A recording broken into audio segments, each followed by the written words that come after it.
व ज्योतिराव फुले मैं इन्हें वंदन करता हूं। आज के असंगठित कामगार सम्मेलन के सम्माननीय उद्घाटक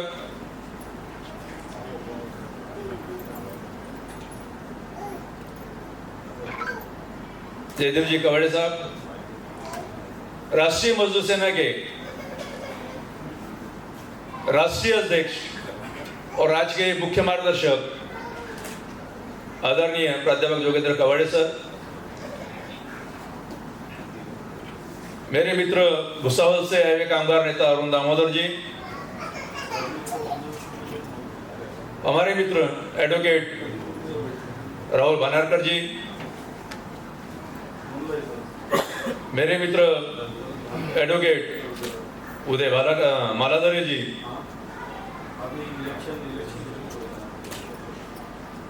हमारे मित्र डॉक्टर अनवर सिद्दीकी साहब, हमारी बहन डॉक्टर मनीषा दाई ठाकरे, ठौरे साहब जिन्होंने प्रास्ताविक के और भी संचालन कर रहे हो, हमारे मित्र कैलाश बोमले जी, नागपुर जिला के ग्रामीण के पीपल्स सिक्योरिटी पार्टी के अध्यक्ष सम्माननीय नरेंद्र जी डोंगरे जी और उपस्थित भाई और बहनों, असंगठित कामगार सम्मेलन लेने के लिए मैं काफी दिन से प्रयासरत था और तमाम मजदूरों से इस संदर्भ में मैं बात कर भी रहा था, उनको बता भी रहा था कि ये सारी चीजें घटित होने वाली है। सरकार की भूमिका अपने विषय में कोई अच्छी नहीं है, उनको समझाने का प्रयास कर रहा था, लेकिन मजदूरों को ऐसा लगता था कि सरकार ऐसा कुछ भी नहीं कर रही, हम उनको कुछ बहकाने की बातें कर रहे हैं। हकीकत में यह है कि मैं कभी भी किसी को बहकाने की बात नहीं करता, जो सही है वो मुंह पे बोलने का मेरा प्रयास होता है और मैं समझाने की कोशिश करता हूं, कोई माने या न माने, ये मेरा अपना तरीका रहा है कि जो है वो मुंह पर बोल दिया जाए और जो आने वाले जो खतरे हैं कामगारों को लेकर वो मैंने आप लोगों को बताने का प्रयास किया था। मैं कुछ बातें यहाँ पे 84 से 83-84 से हमारे दूध डेयरी के जो कामगार कॉन्ट्रैक्ट बेस के ऊपर में काम कर रहे थे, उनको अभी यानी 1999 में परमानेंट हो जाना चाहिए था, वो आज परमानेंट हुए। यानी 99 में वो तब भी वहां पे कुछ कम्युनिस्ट यूनियन थी, कोई दूसरी यूनियन आई, उन्होंने भी उनको परमानेंट नहीं किया और कुछ तो वहां के अधिकारियों का हरमी बना था और कुछ कामगारों की लापरवाही की वजह से वो परमानेंट नहीं हो सके थे। लेकिन आज भी जिन 40 कामगारों को दूध डेयरी के बंद कर दिया गया था, पिछले हमारे कामगार सम्मेलन के अंदर में जिस दिन हमारा कामगार सम्मेलन था उस दिन उनको हम लोग कोर्ट से केस जीते और उनको काम पर चढ़ाए थे। और आज दूसरा हमारा कामगार सम्मेलन है जिसमें आज 17 कामगारों को हमने परमानेंट कराया। उसके लिए भी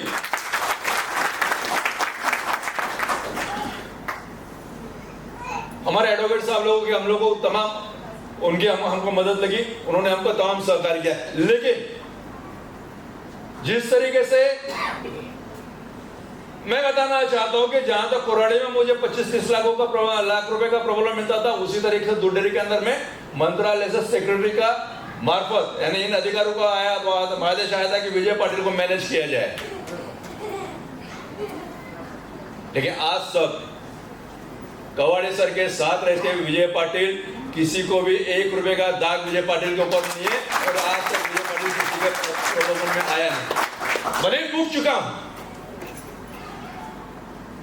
लेकिन अपना ईमान मैंने आज तक नहीं बेचा।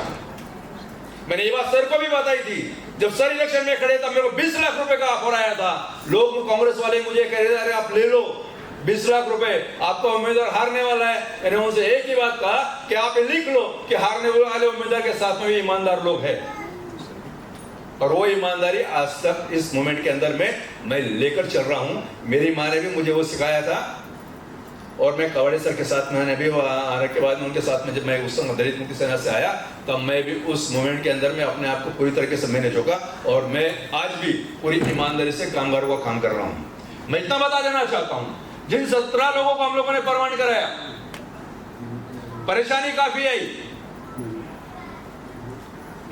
टूट चुके थे कामगार, और जो लोग हमारे पास से 40 लोगों को काम पर चढ़ाया था जयदेव जी, उसमें से 17 कामगार हमारे पास से अलग गए। हमारा काम हो गया, काम पर चढ़ा दिया। कामगारों के भी फिक्र देखिए, ये इतिहास है। जिन कामगारों को काम कर दिया जाए वो कामगार बेईमान होता है कभी कभी, कि जिन 40 कामगार को हमने काम पर चढ़ाया उसमें 17 कामगार हमारे पास से अलग चले गए, वो हाई कोर्ट में गए सलीम खान वकील के पास में, और ये बाकी के 17 कामगार हमारे पास में आए। और ये 17 कामगार मेरे पास में आए, या वकील साहब हमारे विरोध में काम कर रहे थे, वो अपना काम पूरी ईमानदारी से बजा रहे थे, और उतनी ही ईमानदारी से काम हम अपना कर रहे थे। उन 17 कामगारों का हमने 8 महीने के अंदर में किया और उनको परमानेंसी का ऑर्डर दिलाया। और जो 4 साल हो चुके वो हाई कोर्ट के अंदर में गए हमारे हमसे अलग होकर, आज भी उनकी केस टेबल के ऊपर में नहीं आई है। ये शोकांतिका है। हम चाहते थे कि वो भी परमानेंट हो, हम चाहते थे कि उनका भी काम होना चाहिए, लेकिन हमको कामगारों का हम विरोध नहीं करते। हम भी आज उनको भी मदद करने के लिए हम आज भी तैयार है, लेकिन वो हमारे पास में आए तो हम करें, लेकिन वो हमारे पास में आना नहीं चाहते। नहीं आना चाहते तो हमने उनको उनके हाल के ऊपर में छोड़ दिया। जो अपने पास साथ में हम उनको चाहे क्यों करें, हमारे साथ में जो है हम उनका काम करने की हम लोग तैयारी कर रहे हैं, उनको हमने किया। उसमें से हमारा एक बंदा छूट गया है, उसका भी काम आने वाले समय के अंदर में जो रायपुर है उसको भी परमानेंट किए बगैर मैं चैन से नहीं बैठूंगा। आपको भी सुहेग रायपुर आपको चिंता करने की गरज नहीं है। मैं यहाँ पर एक सभा के साथ में आपके सामने हम आपको बोल रहे हैं कि आपको भी परमानेंट किए बगैर विजय पाटिल शांत नहीं बैठेगा, चाहे कितने भी रोड़े अटकाए जाए। आप परमानेंट हो गए, ये मेरा वादा है। मैं यहाँ पूरी सभा के साथ में आपसे अपना कमिटमेंट कर रहा हूं। लेकिन दूसरी एक चीज मैं बता दूं, यहां पर काम करते वक्त मैं गोंदिया गया, गोंदिया के लोग यहां पर हैं, गोंदिया के लोग किस परिस्थिति में काम कर रहे थे वो वही जानते हैं। आज आप लोग बोल रहे हैं ना वकील साहब के लाड़ पागे कि वो सारी चीजें लागू की जाए, उसका इम्प्लीमेंटेशन नहीं होता, उसकी अमल बजावनी नहीं होती। और वो लाड़ पागे आयोग क्या है ये किसी को नहीं पता है, वो आप तक सीमित है और सरकार तक सीमित है। वो कामगारों तो क्या है वो अभी तक वो नहीं आया हुआ है, और कामगारों को उसका बेनिफिट कैसे लेना है ये भी वो कामगारों को आज नहीं पता है। मैं इतना कहना चाहता हूं, आपने एक चीज बताई कि एसटी महामंडल का कॉन्ट्रैक्ट उनको 2,10,000 में दिया गया, उसके बाद में 1,10,000 में है, उसके बाद में 99,000 के अंदर में है, उसके बाद में उसको क्या करना है वो मैं इतना जानता हूं कि 5% से बिलों में कोई भी कॉन्ट्रैक्ट नहीं ले सकता, ये गवर्नमेंट का नियम है। और जो आदमी कम से कम ज्यादा से ज्यादा बिलों के अंदर में वो लेगा तो उसको अपने जेब से पैसा देना पड़ेगा। ये बात उस कॉन्ट्रैक्टर ने ध्यान में रखनी चाहिए, ये बात हमारे मजदूरों को भी समझ में आना चाहिए। कितने भी बिलों में वो ले ले, लेकिन उसको महाराष्ट्र शासन के नियमानुसार तो मिनिमम वेजेस तो देना ही पड़ेगा, वो नकार नहीं सकता उस बात से। ये बात हमारे कामगारों ने भी सुन लेनी चाहिए कि आपको जो पेमेंट मिल रहा है कितना पेमेंट आप लोगों को मिलना चाहिए। महाराष्ट्र सरकार ने जो मिनिमम तैयार किया हुआ है उससे कम तो आपको मिलना ही नहीं चाहिए, उसके ऊपर अलाउंसेस पकड़ के उसके ऊपर में आपको पगार मिलनी चाहिए। लेकिन आज मैं यहाँ पर एक बात कहना चाहता हूं डॉक्टर साहब, अगर कामगारों की अगर लड़ने की तैयारी है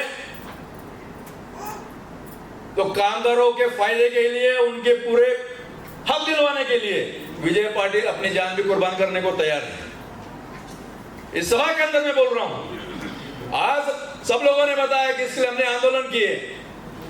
मैं ये बता दूं कि लोग यहाँ कानून से डरते हैं। मैंने कोरोना के अंदर में आंदोलन किया, कोरोना के अंदर में अपने ऊपर में केस लगाया। कोराडी के लोग यहाँ पर बैठे, उनको मालूम है परमिशन नहीं दे रहे, परमिशन दो या मत दो, लेकिन मेरे कामगारों को न्याय नहीं मिलता, उनको मजदूरी नहीं मिलती, उनका हक उनको नहीं मिलता। चाहे कोरोना लगे या प्लेग है, मैं उसके अंदर में उनको हक दिलाने के लिए मैं आंदोलन करूंगा। नहीं तो आप में अगर ताकत है आप उनको न्याय दे दो, मैं आंदोलन नहीं करता, आप उनको न्याय दो। अगर आप उनको न्याय नहीं दे सकते तो फिर मेरा आंदोलन होगा। ये बात मैंने की, मेरे ऊपर में केसेस लगी, मैंने केसेस लड़ी और केस हम लोग जीते भी हैं, अपने सबको बरी करवाया केसेस से। लेकिन मैं इतना बता देना चाहता हूँ, गोंदिया से जो लोग यहाँ पर आए सर, नया कॉन्ट्रैक्ट आया, पुराना कॉन्ट्रैक्ट भाग गया, इनके 2,40,00,000 रुपए डूबने वाले, दे नहीं रहे थे। ग्रैंड आएगी तो देंगे, ग्रैंड आएगी तो देंगे। अरे ग्रैंड आएगी कब?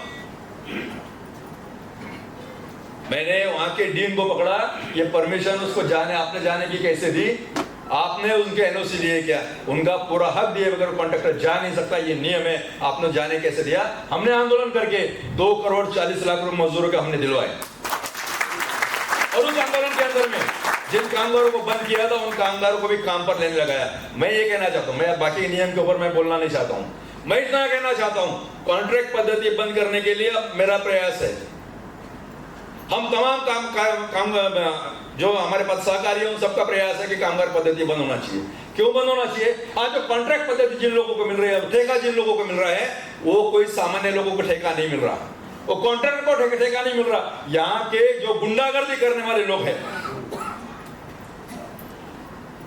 वो गुंडे लोगों को ये कॉन्ट्रैक्ट देते हैं और वो गुंडे लोग कामगारों के ऊपर में अन्याय करते हैं, इनको धमकाते हैं, इनको डराते हैं, इनको जो मुनाफा जो इनकी जो रोजी देना चाहिए वो उनको नहीं देते। और उन गुंडों से लड़ने के लिए आज मैं कोराड़ी में काम कर रहा था, मेरे पीछे गुंडे लगे थे। मैंने जयदीदा भाई से कहा था, अगर मैं यहाँ पर काम कर रहा हूं, अगर मेरे पीछे गुंडे लगे हैं, कैलाश भाई से भी बोला था, मैं लड़ने के लिए तैयार हूं, मैं मरने के लिए तैयार हूं, लेकिन सिर्फ आप लोग क्या मोहब्बत मेरे मरने के बाद में मोमबत्ती जलाने के लिए हो? आज मजदूरों को हक चाहिए तो मजदूरों को अपने हक के लिए लड़ना होगा, संघर्ष करना पड़ेगा। अगर आप संघर्ष नहीं करोगे, रास्ते पे नहीं आओगे, डरोगे, जितना डरोगे तो कॉन्ट्रैक्टर गुंडागर्दी करे, तो चाहता ही मजदूर डरे और मजदूर को डराकर उसका शोषण करे।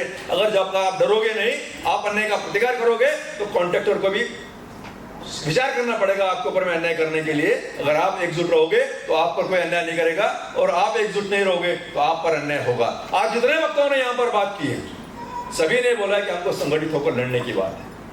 मैं यहाँ पर एक आह्वान करता हूं कि ताई ने जो बोला कि 7 लाख लोग उनके साथ में है, वो हमको हमारे साथ में मिलकर लड़ने के लिए तैयार है, कामगारों के लिए लड़ने के लिए तैयार है। यहाँ वकील साहब है, कास्ट ट्राइब यूनियन के लीडर है, उन्होंने भी कहा कि हम आपको मदद के लिए तैयार है। यहाँ पे डॉक्टर अनवर सिद्दीकी साहब है, समाधान कोऑपरेटिव सोसाइटी के वो चेयरमैन है और इस जमात इस्लामी हिंद के वो पदाधिकारी है, उन्होंने भी कहा कि हम आपके साथ में। मैं ये कहना चाहता हूँ, जिस दिन हम आंदोलन का आह्वान करना करेंगे कामगारों के हक के लिए, जिस दिन हम बड़ा मोर्चे का आंदोलन करेंगे, कामगारों की सरकार के विरोध में लड़ने की बात करेंगे, तब आप तमाम लोगों ने अपने सहकारियों के साथ में इन मजदूर के हक के लिए अपना काम धाम छोड़ के, अपने साथियों को साथ में लेके हमारे आंदोलन के अंदर में सहभागी हो गए और हम एकजुट होकर लड़ेंगे, तब हम अपने मजदूरों के हक दिला सकेंगे, इस देश को बचा सकेंगे। और मैं ज्यादा कुछ नहीं कहता, मैं सिर्फ एक बात कहना चाहता हूं और अपनी बात को यहीं विराम दूंगा। सब लोग अभी 4 महीने के बाद में इलेक्शन आने वाले हैं और सारे लोग आप लोगों के पास में आने वाले कि मुझे वोट दो। उनसे पूछना चाहिए अपना हम लोगों ने कि हम मजदूर हैं, हम काम कर रहे हैं, हमारे हक के लिए आप क्या बात कर रहे हो? जिन कामदार खासदार को हमने चुन कर दिया, वो आमदार खासदार वो विधानसभा में, लोकसभा में जाकर वहां बैठते हैं, उनका मानधन एक झटके के अंदर में बढ़ता, कोई भी विरोधी आमदार खासदार उसका विरोध नहीं करता, लेकिन मजदूर की रोजी बढ़ाने के लिए उनको 5 साल तक विचार करना पड़ता, जब इलेक्शन आता तब 10-20 रुपए की बढ़ा दिया जाता है। ये क्या तरीका है? कामगारों की मजदूरी बढ़ाने के लिए कोई विचार नहीं तुम्हारे पास, कोई बात नहीं करने के लिए आपके पास समय नहीं है। ये बात आने वाले समय के अंदर में हमने करनी चाहिए। मैं सिर्फ एक बात कहना चाहता हूं, दौर इलेक्शन में कहां कोई इंसान नजर आता है? दौर इलेक्शन में कहां कोई इंसान नजर आता है? कोई हिंदू, कोई दलित, कोई मुसलमान नजर आता है? दौर इलेक्शन में कहां कोई इंसान नजर आता है? कोई हिंदू, कोई दलित, कोई मुसलमान नजर आता है? बीत जाता है जब इलाकों में इलेक्शन का दौर बीत जाता है, जब इलेक्शन में बीत जाता है, जब इलाकों में इलेक्शन का दौर, तब हर शख्स रोटी के लिए परेशान नजर आता है, तब हर शख्स रोटी के लिए परेशान नजर आता है। मैं इतना कहना चाहता हूं सबको, मेरे गोंदिया से आए हुए लोग साथी, नागपुर के SDFC कोटक, दूध डेयरी, आरोग्य विभाग के तमाम साथियों से मैं इतना कहना चाहता हूं, जिस तरीके से मैं आपकी लड़ाई लड़ रहा हूं, सर के मार्गदर्शन के अंदर में लड़ रहा हूं, कवड़े सर के मार्गदर्शन के अंदर में, और पूरी ईमानदारी से हम आप लोगों की लड़ाई लड़ रहे हैं। मैं बार बार आप लोगों से ये कह रहा हूं कि आपको जब आंदोलन की गरज होती है तब मैं आपको आंदोलन की बात करता हूं, जहां कोर्ट की लड़ाई लड़ने की होती है तो मैं कोर्ट की लड़ाई की बात करता हूं। तो हमको दोनों तरह की लड़ाई लड़ने की आवश्यकता है। अगर हमको इधर से न्याय नहीं मिलता तो हमको उधर से न्याय मिलेगा। हमको डरने की कतई गरज नहीं है। कॉन्ट्रैक्टर लोगों को कामगार संगठित नहीं चाहिए। अगर कामगार संगठित हो गया तो उसको आपका हक उनको देना पड़ेगा, और वो आपका हक देना नहीं चाहता। अगर हमको अपना हक चाहिए तो उसके लिए हमको संगठित रहना पड़ेगा। जैसे पहले कहा, जो लोग संघर्ष करते हैं वही यशस्वी होते हैं। तो हम अगर संघर्ष करेंगे, हम लड़ेंगे अपने अधिकारों के लिए, तो हम अपनी लड़ाई जीतेंगे। हम हारने वालों में से नहीं है। और डॉक्टर बाबा साहब अम्बेडकर ने जो हमको अधिकार दिए हैं, तमाम पीएफ ग्रेजुएटी का, किमान वेतन का, इंश्योरेंस का, सारी चीजें कामगारों के भलाई के जो उन्होंने कायदे बनाए हैं, वो कायदे बनाने के लिए, वो कायदे टिकाने के लिए हम तमाम कामगार और हमारे तमाम साथी तमाम साथी उस लड़ाई के अंदर में हमको सहयोग करेंगे। यही अपेक्षा करता हूं और अपने शब्दों को यही विराम देता हूं। जय हिंद।